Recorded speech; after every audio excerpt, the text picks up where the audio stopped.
So, talk to me about the camp. 30 years? Is this the 30th camp? For me to even imagine it's been 30 years, I have to look back and say, wow. I mean, yeah, it's something I've always wanted to do. I thought, you 15, you shoot for that 20. Well, here we are, 30. Now, to be honest with you, I'm more excited about now than I even was back in my 20th anniversary, because I'm still able to do things. I've been through a lot. And to be able to still make a difference for kids out there today and to be able to have fun doing it, that's what drives me to continue to be here. And of course, for a young kid, who wouldn't want to play in a stadium that, you know, even from Bruce and Thurman back in the days, and even to the kids now with McCoy and, you know, Tyrod and the people that are playing now, even before that, who wouldn't want to play on the field? So I thank the Buffalo Bills for allowing me to be able to have my camp here, to give some of these kids a chance to dream like I was able to do as a little boy, and they get to do it at the camp. Let's talk about the camp. It's not just about learning techniques of football. There's some other lessons that you are talking to these kids about and that they're learning. That's probably, and as I just stated when I was talking to the seniors, I said the most important part for me is talking about life.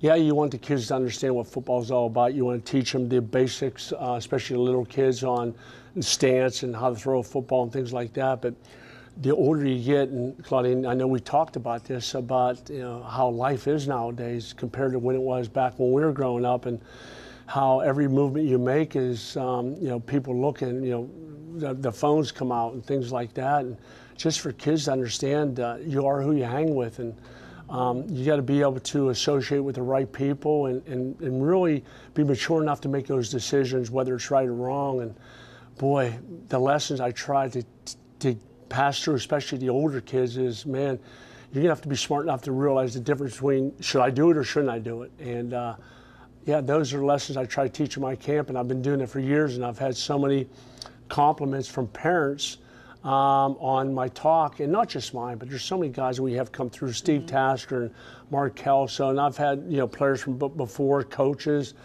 and just to make sure that we send the right message out there. And you're telling them something real, because I noticed a few minutes ago, you talked about everything from your health to your nephew, and these kids can relate to your nephew because right now he's prime for them. What did you tell your nephew, and how did he respond to you? Well, the thing is, I think all young kids, they have an idea what they want to do, how they should handle it. A lot of us growing up didn't have that person to tell you the difference between right and wrong and what you should and should not do. Kids nowadays want to try to do things their way. And if you have somebody who's been there, done that before, you should probably listen. And what I try to tell even my daughters, that, you know what, when you have your own kids, and when you're growing up and you get older, you're going to look back and say, boy, I wish I would have listened. Boy, I wish I'd have listened to Mom and Dad. Boy, I wish I would have listened to him. There are things that we've been through that not exactly the same things, but you realize what values you have and what you see in others and the way you want them to react to things. If they could just get it, if they could just fast forward their life and understand, you know, what they're doing, maybe not right, and then come back to reality and do and get it at the beginning, then they might understand a little better. And it's always, I guess, for a lot of people, to hear from somebody else and not your mom and dad. Absolutely. And how about Chad? You told them about Chad. Yeah. They saw the headlines. They saw what was happening. What did Chad come back and say to you? Well, I remember him saying, Uncle Jim, I wish I would listened to you. I tried, and I do understand kids, and I do understand the way it is, and he finally gets it. But you know what drives you, and I told him this before, I said, you know what, Chad, for your life right now, as I told you many years ago when you're coming up in, you know, in pump, pass, and kick, everybody has a story. Yours started out very good. You know, only kid to ever won pump, pass, and kick 4 times. Nobody's ever done that. And then to have the in-between things with dismissal from Clemson and some of the things he went through, and then to where he's at right now, you know, with the injuries. We all have stories. We all have stories. How do you want yours to end? And I mean, my stories. I mean, I had mine, not saying, but I blew my shoulder out my senior year. They told me I would never play football again. Chad blew his knee out, hurt his wrist, his senior year up for the Heisman, just like me. Well, how do you want that to end? But his work ethic is unmatched. He's unbelievable workaholic, and we'll see. Only time will tell, but I continue to pray for the kid. Let's talk about you, your health. Everyone, whenever they see you, they want to know, how's Jim doing? You told the folks here at one point it was stage 4. Yep. So how are you? I'm doing better. You know what? I know what my life's about. I know that the pain will always be there. I accept that. And probably the thing that gets me through more, the more I travel, the more people I speak to, the more conferences I do, and the more people I meet with the same cancer, I realize I don't have it that bad. There are so many people out there that have it worse than I do. I mean, some people that's complete disfigured faces, and they do also at times, you hear stage 4. Hey, they told me they gave me less than 10% chance of living. But you never give up the attitude and the people you surround yourself with. And I've always been blessed. And I just said this probably in an interview a month or so ago that, yeah, I do live by the 4S, but the reason I'm here in Buffalo is the people, the positive attitudes they have. So many people, even today at my camp, parents coming up to me and saying, my father is diagnosed and he's going to keep fighting like you did. Boy, when you give people that attitude, hey, anything's possible. I mean, you fight till the end. What year was that when you were diagnosed? 13. Wow. 4 years. Yep. Isn't and I'm something? here. But isn't that something? Yeah. How they can say that, and then it is attitude. Attitude goes a long way. You talked about the 4 Fs. Explain that again. Faith, family, friends. And fans. Yeah, number one, I know without a doubt, I'm here because of my faith. And the faith that people had that knew I could persevere, but knew I couldn't do it without the blessing of the Lord. And wow, I know that's number one. Number two is my family. And I've said this so many times. I remember when my wife and daughters walked into my hospital room when I had 8 bags hanging over me, and I lost 70 pounds, and they're looking at me, but they came in with that, Daddy, how are you? You look great today. And my wife goes, hey, Daddy, you look great. I love you. And the hugs and the positive attitude. My brother's coming in. Typical brothers messing with you, joking around, and just being typical brothers. And then my friends, I mean, I remember some of my best friends, Thurman and Bruce. Thurman came in with a puzzle, and we put it together, and I was smiling. We were having fun. And a couple of days later, Bruce came in. I go, oh, Bruce, cool. You brought a puzzle just like Thurman's. He goes, oh, no way. This puzzle's not like Thurman's. This puzzle is bigger than Thurman's and better. I just started laughing. They found ways to make me smile, and then, of course, the fans, all over the country, but more importantly, right here in Buffalo. And you have so much to look forward to. I'm thinking about your daughter. Yeah, oh yeah. How exciting is that?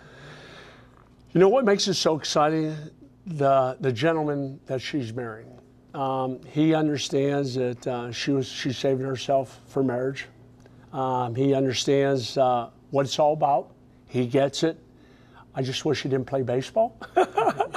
He's going through that. Football, you go from college to the NFL. Baseball, you go from farm league to 1, 2, 3, who knows.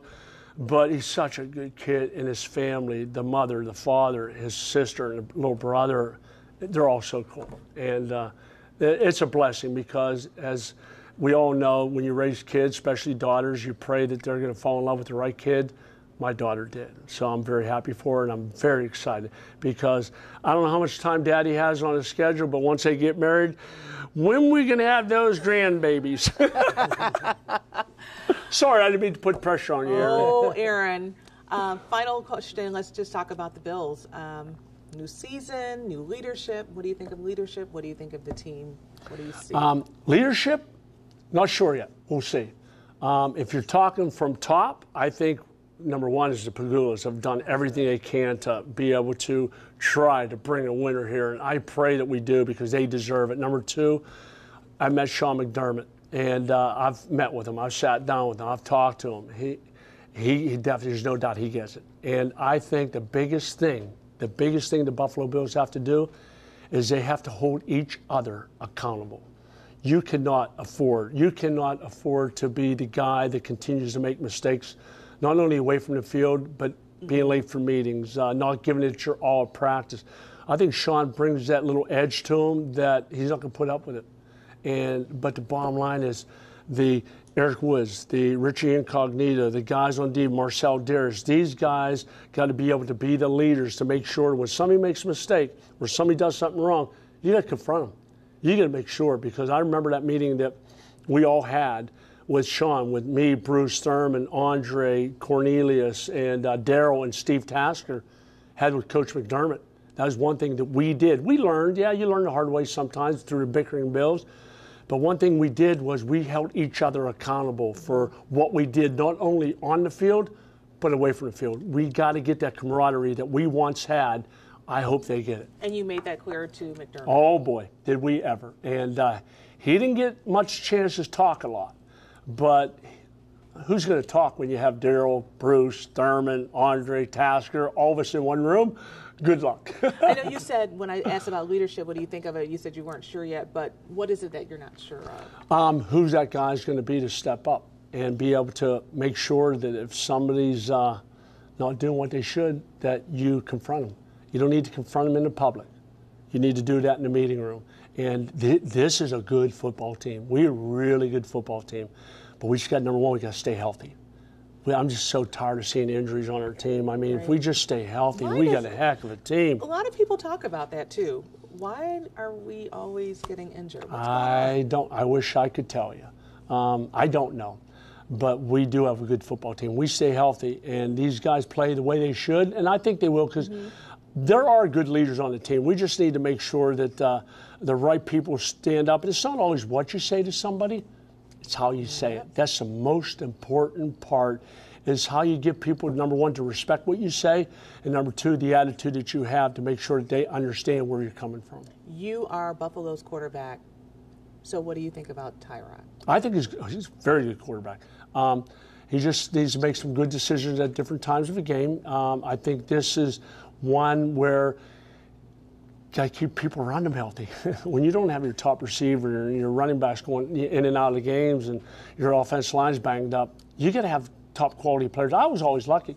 I had Thurman behind me. He played majority of the time. Andre played almost all the time. You had James Loftus. Yeah, I was blessed. My line was healthy. Tyrod's got that little extra that I never had. I mean, he makes things happen with his legs. Are unbelievable.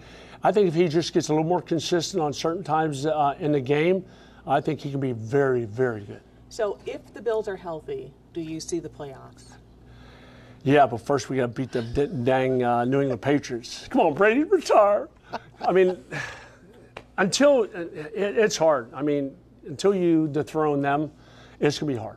I still think we can make the playoffs. Yeah. AFC East, you always, as a player, you always say, we can definitely do it. And there's no doubt, if we stay healthy, we can compete against them. But the thing is, they didn't get worse this offseason. They got better. And I think we probably got a little better too, but now we got to stay consistent with not having people injured and keeping people healthy. We'll be all right. Isn't it funny how back in the day, in your day, it was like New England Patriots. It was the Bills just blowing out everybody, and now it's just, that's what's Times have changed, but you know what?